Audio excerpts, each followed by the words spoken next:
The network of personal relations imposes a burden on us. We are compelled at every point to take responsibility for our feelings and choices, and the temptation is to avoid this responsibility, as my mother so often did, or else to retreat from others entirely, so as to regard them not as persons, but as things.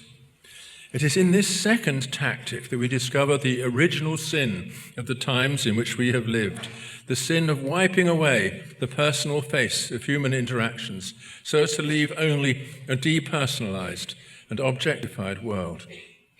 That sin is exemplified in many ways. For me, the most vivid example of it has been the transformation of society by systematic control, such as we witnessed in the communist states of East and Central Europe. The communist system is not the only form of government that has depersonalized the human world.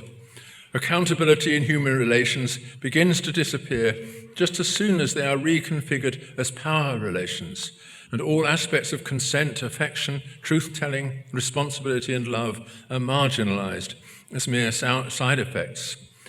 Interestingly enough, however, the marginalization of the I-you relationship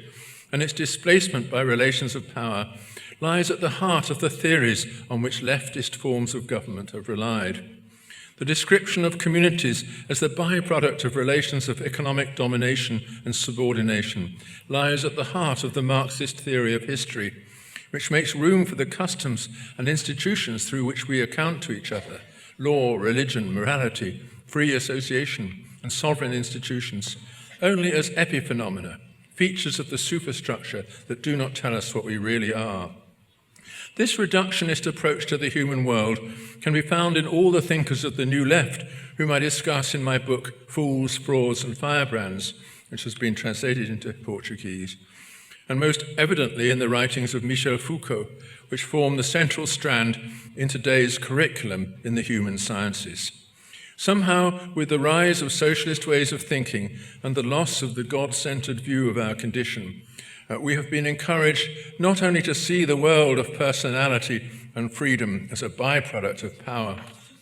but also to espouse political systems which render that conception plausible by putting power before responsibility in every significant relationship. Many 20th century writers have tried to record what happens when power relations are in this way made central to the political project and all other values, honesty, truth, responsibility, even love and loyalty, made subordinate to them. The psychological dynamics portrayed by Arthur Koestler in Darkness at Noon, George Orwell in 1984, or Rex Warner in The Aerodrome are immediately intelligible to anyone who has directly encountered the totalitarian project. I consider it a great good fortune in my own life that I was brought face to face with that project as a result of a visit to Eastern Europe in 1979. I came to understand the world in another way, by encountering in the midst of ordinary life the spirit who always negates, as Mephistopheles describes himself. By the late 1970s, communism had been normalized in Eastern Europe.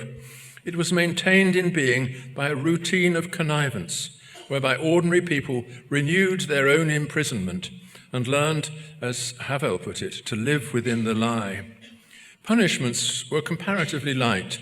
and if you steered through life according to the official signposts, you could get to the end of it without seeing the inside of a jail. Yet despite this comparative lenience, the essence of the project remained,